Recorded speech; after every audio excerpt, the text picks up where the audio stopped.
Welcome to Outlaw Woodworking. Come on in my shop and let's create something today. It's a snowy day, cold outside, so let's work in our shop again.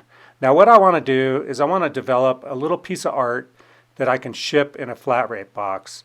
And I decided to, the flat rate box that I'm going to use is a large one and it fits about 12 by 24. So to give room for the bubble wrap and stuff like that, I'm going to make these pieces 11 by 23.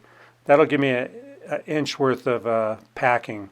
So I cut these down to 23 inches in length and then 11 inches wide. Now I prep them ahead of time with some primer, and then I also cut out the keyhole slot on the back for hanging them.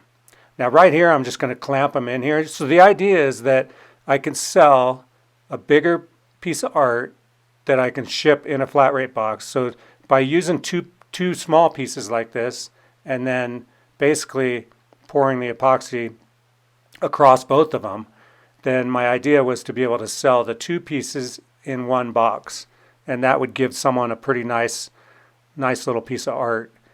Right here I'm going to mix up 4 different colors, and I'm going to mix up 12 ounces of each.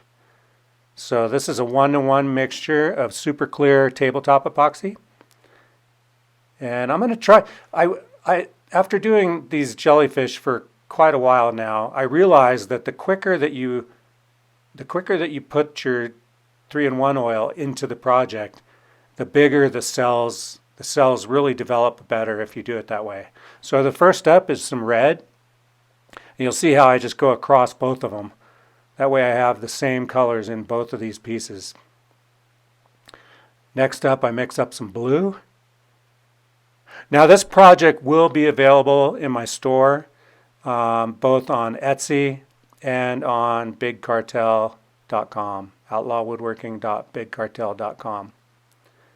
And I don't make a lot on these things, but I do enjoy making them, and it keeps me busy in the winter to make cutting boards and art and stuff like that.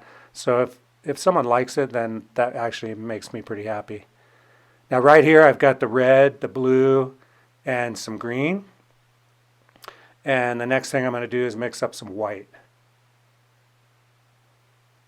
And it really doesn't matter what order you put these colors down onto the art. We're going to end up moving them all around anyway. Basically, it's just important to try to get a lot of color into the project. Right here you see I'm kind of mixing them up, just using a stick. And I found that this actually worked pretty good. So before I blow dry it or torch out any air bubbles, I kind of mix them up a little bit. And right here I'm using the blow dryer to kind of blend them and give them all some character.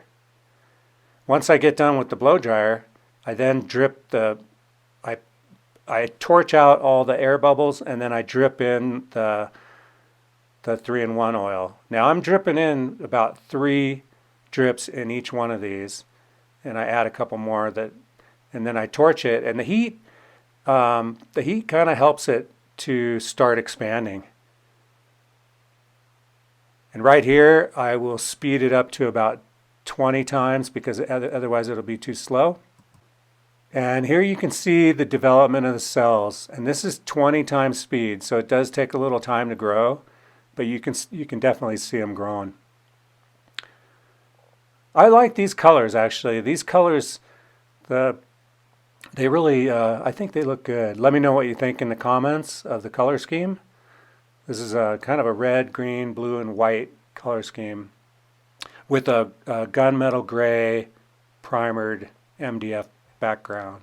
So you do get a little of the background bleeding through the jellyfish. And they are still growing. I don't know if you can tell, but they are growing still. I check on them once in a while. Again, I got my pellet stove in the background set at 72 degrees. And that seems to be a good curing for the epoxy.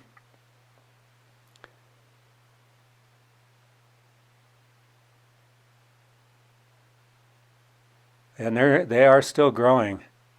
Here it is the next day, fully cured and hanging on the wall. And these will be available in my store if you're interested. Let me know in the comments what you think about them. We have an Etsy store and also a Big Cartel store. I'll leave the links in the description. Anyway, thank you very much for watching. Please subscribe, like the video, hit the bell, and I'll see you next time. Later.